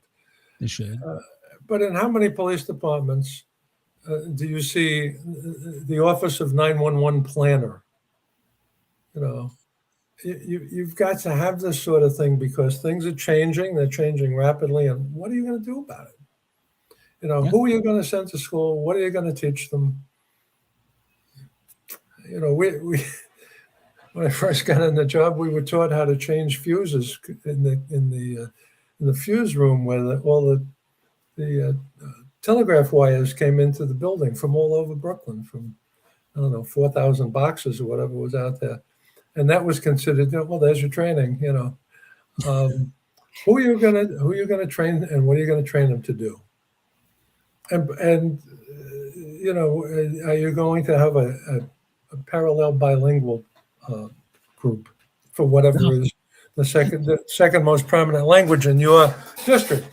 And one more sort of elemental question has to do with dispatcher economics, and of course it's supply and demand. But when there's only one supplier of a service, that the supplier is said to be inelastic. So if I have two supermarkets in town and this one charges more for orange juice, I'm going to go to the other one. If you have a fire, you only have one place you can call, and so it's an inelastic service supply. It's an always available service supply, and it's a service supply where time is truly of the essence. So, as your staffing philosophy, do you do minimum staffing?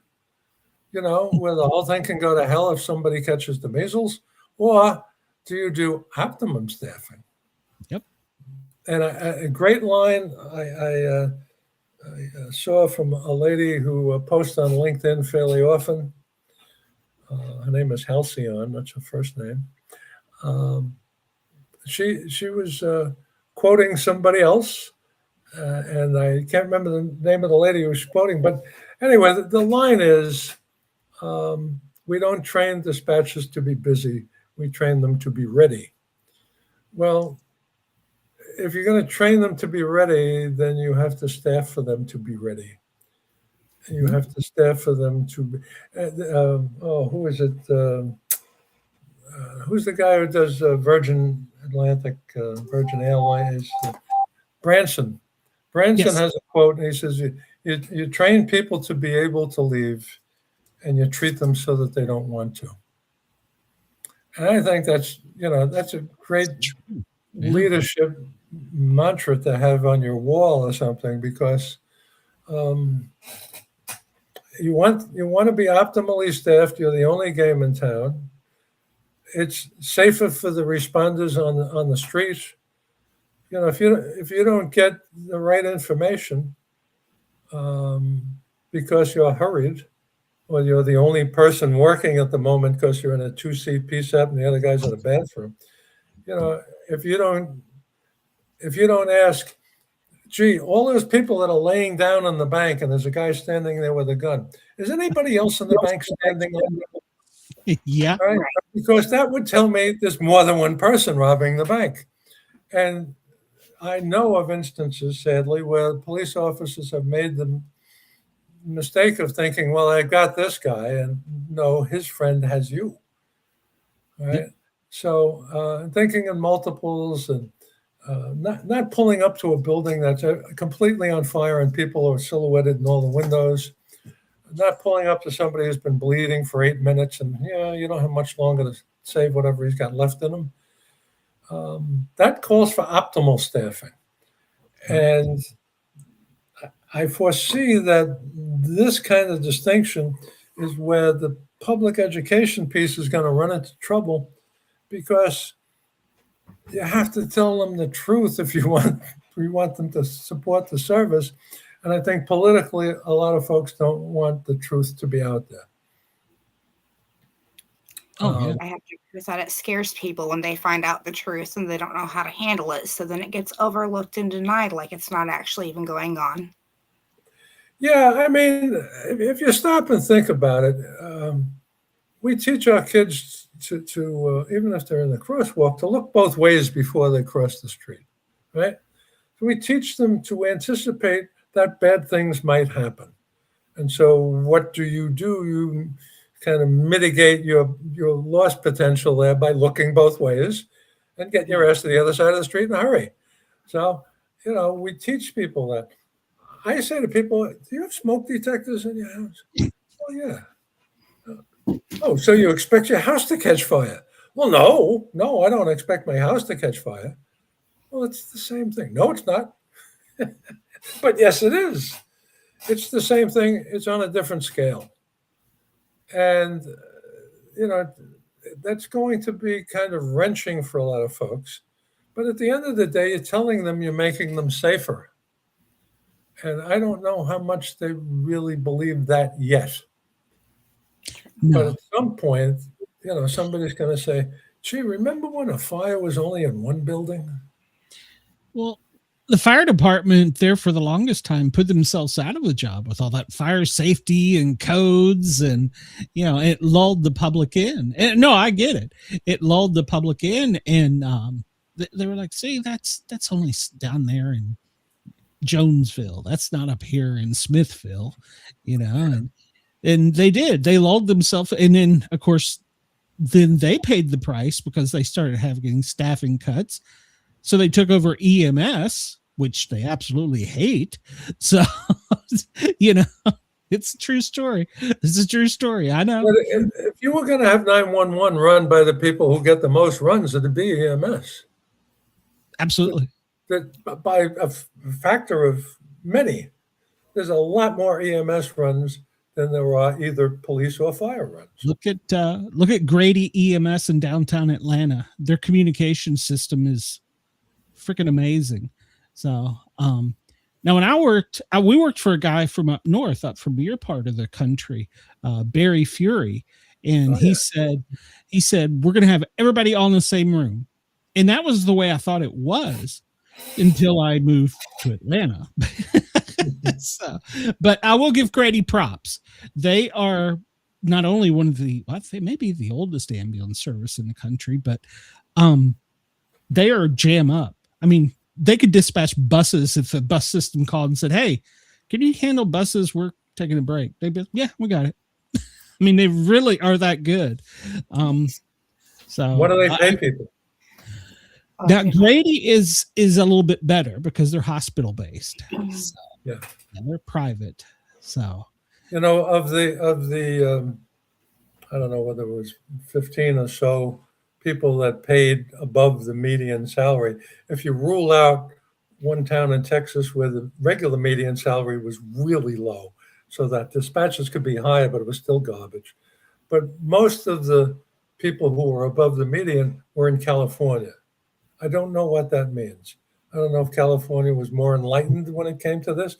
They certainly have had enough catastrophes to be aware that it's not a theoretical possibility. But I don't think people should have to go through catastrophes, No. Teach them to look both ways before they cross the street. And what does that mean in your house? Oh, well, I live in a brick building. That's not going to burn. So, I mean, no, Yeah. This is what you get. I mean, I had that the other day here. I live in a steel and concrete building, but the rest of it is highly flammable. And it's one of the more recent residential occupancies, so it's sprinkled, which is helpful. Yeah, but doesn't guarantee a damn thing. It gives you better odds, but it doesn't guarantee you anything. So, you'll get out wet. So, I pitched the books as kind of fun, and people who are interested in the history of the FDNY, they like Brooklyn history, they like dispatching in general, or whatever, or they like the 70s. They can get a lot of that there. And there's a bar scene in every book because, after our second 8 to 4, when we didn't have to be until 4 o'clock the next day, we'd stop. And after our second 4 to 12, when we didn't have to be until midnight the next day, we'd stop. Yep. I recently saw a survey, and I won't go into detail. I won't give you any identifying characteristics as to the origin of the survey, but one of the questions they asked was, well, how do you deal with stress? I take a walk, I have a pet, I talk to my friend, I go to my religious person, I go to mental health. Not one choice said, do you drink? Do you do drugs?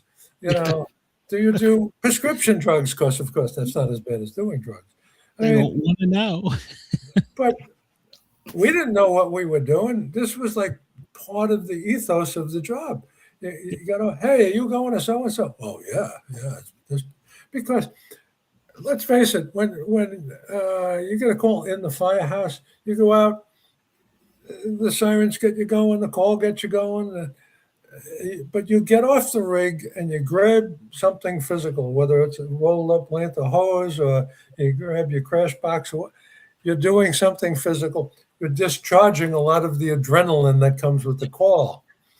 I get a guy that's dying in his bed because of the smoke, and we hope that the ladder company gets there before he checks out. And then the phone goes blank, and I have no idea what the hell happened, but there's more buttons blinking at me. Yep. And I can't go out and run around the building 6 times, come back in and answer it. I got to answer it now. So you have this buildup of adrenaline. And where's a good place to kind of offset that? Well, alcohol is a central nervous system depressant. You know, it's not a bad thing to, except now after you get out of the bar, you have to drive home. Yeah. You know. We had a gym, so that was kind of good. That was one of the few that had a gym, but Barry took care of us. So, and I was going to ask about your 70s. Did you ever meet Dennis Smith? I've met Dennis Smith at official functions, but not to spend any significant time with. I did. My first article was published in Firehouse Magazine.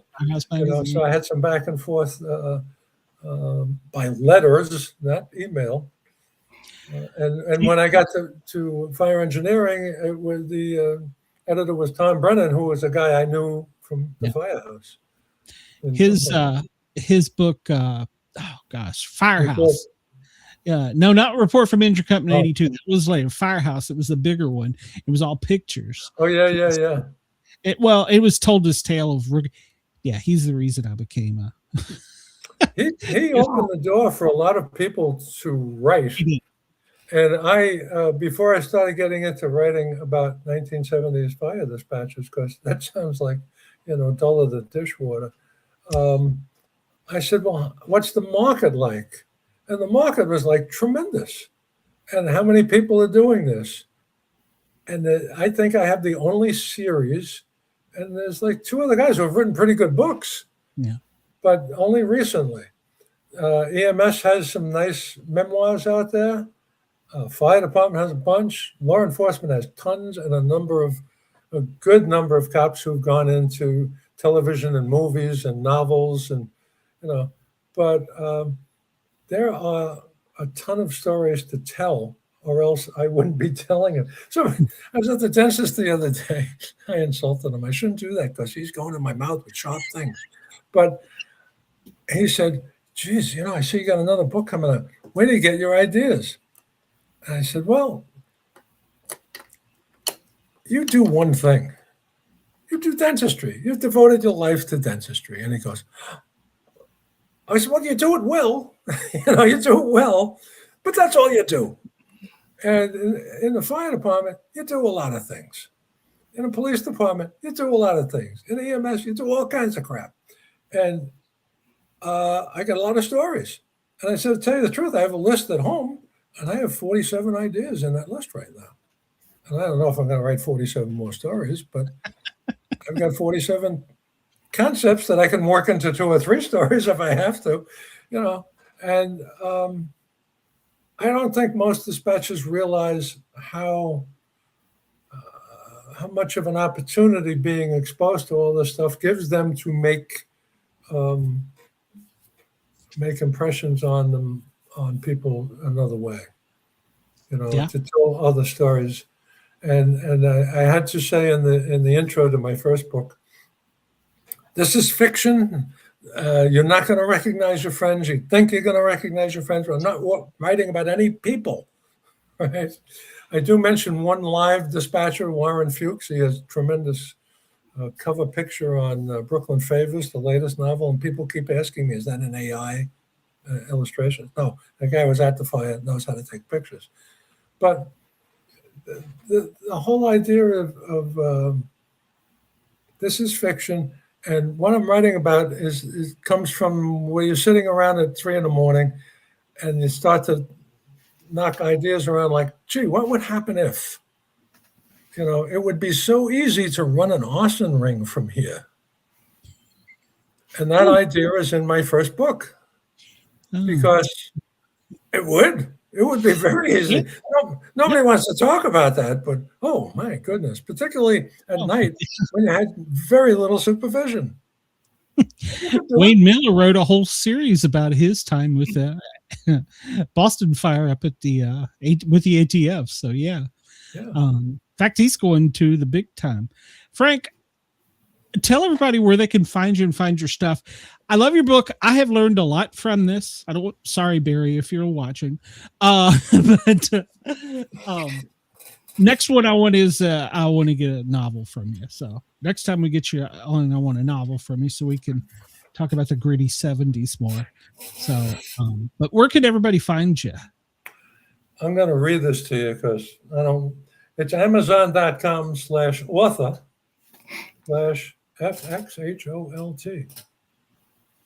Okay. Amazon.com/author/FXHOLT. FX Holt is me. And it's got all my books there, including my 1996 textbook, Emergency Communications Management, which if you get a hold of now, you'll think it's quaint. There's been some changes in 30 years. I've got all my original textbooks for all my classes back there on the shelf. So yeah. Frank, I'm gonna have you back for one of them because I want to talk some 70s fire and get smoky and dirty. So we'll have you back on to talk about that. Sounds good. All right. Well, I'll shoot you an email when this is done, and anybody listening, I'll put your link in the show notes afterwards. So we're live in Australia, so hopefully you'll get some new fans from Australia. So excellent. So we look forward to it, Frank. I'm glad that you took time out of your evening to come on with us. Thanks for having me. I've enjoyed it, and I'd tried to get a lot out in an hour, but I'd like to have more back and forth because I haven't really tapped your brain very much. Oh, you would have been intimidated because this is Allison's first night. So I'll let her talk next time more. So okay then. All right, Frank. Have a great night. Thanks for coming on. Thank you. Take care of yourselves, both of you. You as well. Have a good night. Good night now. Night. I love hearing these stories. I really do. And he is definitely right. We didn't even scrape on PTSD and the signs and symptoms and all the things.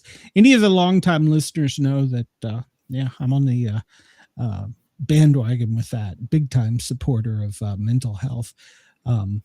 Allison, thank you for coming on. I appreciate it. So, well, thank you for letting me. It's definitely a new experience I was not expecting to have this week. Well, guess what? We're going to be working on this and getting in some more. So, plus there's a project maybe down the road where we might work together, doing something else. Who knows? So we'll talk about that too later on. So, everybody, I want to remind you, Tuesdays and Thursdays on the Thin Line Rock Station, www.thethinlinerockstation.com. You can find me playing records. All my info is in the show notes. If you want to send me a message or send a request, let me know. I'll be glad to have it. I'm not sure about next week's show yet, so to be determined. If you follow the Monday through Friday 2 to 4 show, Brenda has had to take a bit of a break. She's doing okay, so she's fine. And I haven't replaced her if she's watching. But I mean, maybe you're kind of cute, so I might keep you instead of Brenda. Goodness. No, there's no such thing as replacing Brenda. She's awesome. You know how hard it is to find. Well, never mind. At any rate, I can't watch this anymore. we will be back But Brenda and I should be back on Monday. I'm not sure what we're doing next week's show. I've been asked to guest on some other shows, so I might do that in place. I don't know. Just keep checking on Facebook and the Sportcat groups, and we'll keep you updated on all that. And Allison, I'm glad you did come on. Seriously, it wasn't as bad as you thought. So I definitely got to see a lot from a different perspective in two very different realms. So that was awesome. Thank you. And I got to give you kudos.